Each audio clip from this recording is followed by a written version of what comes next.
haven't seen Karine Jean-Pierre. Where was Karine Jean-Pierre in those video compilations I was showing you? Where are the clips of Karine Jean-Pierre looking like an ass like John Kirby? What did John Kirby doing becoming this superstar, this 60-year-old retired Navy admiral? He's not the press secretary. Why the hell we see him so much? So now this is where we cover a lot of the press shit today, but now this is the funny part to me, because this is liberalism eating itself alive. Because we have drama in the White House over John Kirby's increased role in the White House. Because remember, we've seen all these clips. I know I've seen you react to all these clips of John Kirby and all these other motherfuckers. They're not the press secretary. And I was thinking about this while I was reading this article. Like, yeah, why are we seeing these motherfuckers so much?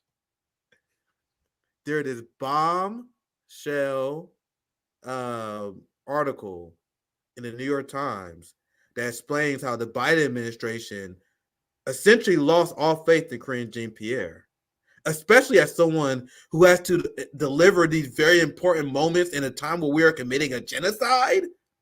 We're committing a genocide, funding Nazis in Ukraine, trying to promote war with China. Bro, the war machine is on. We can't have no amateurs like Karine Jean-Pierre.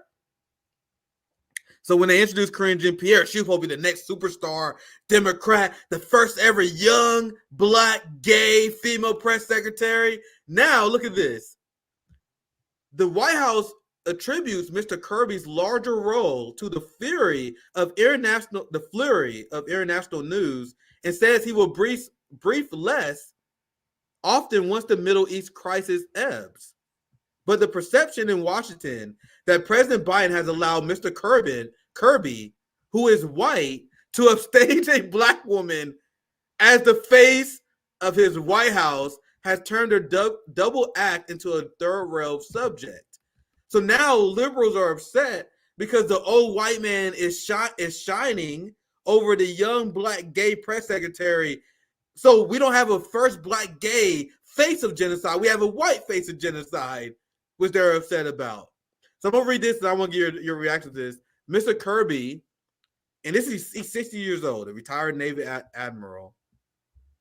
The reason why he has this increased role, and we are seeing him everywhere, is because he is better versed in foreign affairs at a time of war in Ukraine and the Middle East.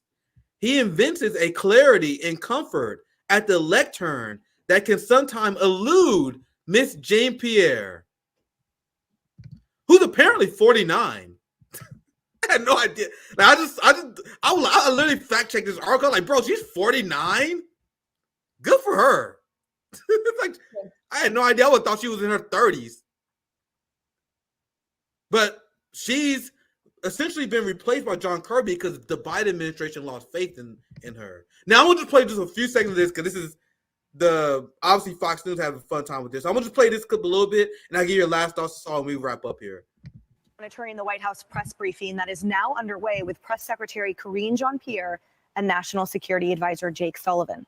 But in recent days, KJP has been sharing the podium with White House National Security Communications Advisor John Kirby. And according to a new report, some Biden officials feel like his presence could be perceived as an insult to his colleague because of her race and gender. The New York Times writes, quote, the White House attributes Mr. Kirby's larger role to the flurry of international news and says that he will brief less often once the Middle East crisis double act into a third rail subject.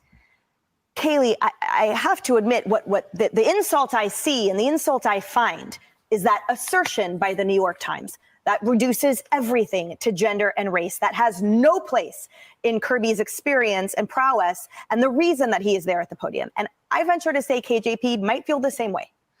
Of course, the New York Times is always going to look at things through that lens. Let me put that aside and just speak as someone who did stand at that same podium. This is an absolutely brutal piece. It is. The piece says that she's yielded the spotlight to a lower ranking official. Well, he's no longer lower ranking. Over the weekend, he was appointed assistant to the president, so he's now her equal. It says she has a co-host at the briefings who evinces a clarity and comfort that can sometimes elude Miss Karine Jean-Pierre. it's so unusual to have a co-host at the podium. Ian Sams, who speaks for White House counsel, we didn't have such a role when I was there. There was not an Ian Sams who stood by me and took questions for 40 minutes. We did have a spokesperson for the National Security Council. That person never once took to the podium. That's what the White House press secretary does. But the 2 points that really stood out to me, and this was 3 people with knowledge of the West Wing, said several senior aides went to President Biden and said, she's not seasoned enough. And Fucking yikes, fam. Now listen to this last part and we wrap up here, Saul. I've got a feel for her. I can't imagine walking into the West Wing today wondering which of my colleagues around me went to the president and said she's not able to do this job. That's really tough. But what I think is even tougher, if this is true, Biden apparently said this to her. And it's a quote, according to 2 people with direct knowledge. Don't worry about being nervous. I'm paraphrasing that quote. You'll have an admiral looking over your shoulder. They said it was meant in an affable way. The White House denies it was said. But when I went to the... And that pissed off Karine Jean-Pierre because she like, what the fuck you mean by that? You don't trust me? So this is liberal politics eating itself up.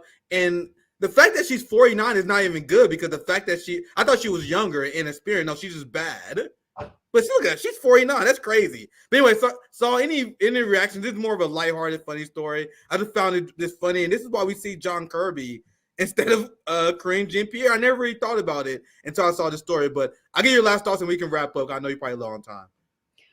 I mean, I think this sort of speaks to the identity politics of liberals, right? Like it's more important to check a box than it is to present like the information that you want to present. So you have, I mean, I can see that happening. I can see all of this playing out. The idea that you want someone like Kirby because you need a white man to defend atrocities. But I don't know. I don't have a lot of comments on this part of it because I just find they're all a mess to me, right? Because ultimately, and here's the reality of it. Ultimately, they're all answering for the president.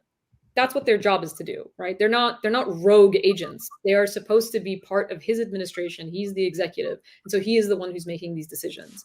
And they're supposed to represent what he wants. So all of this starts from the president and then moves down.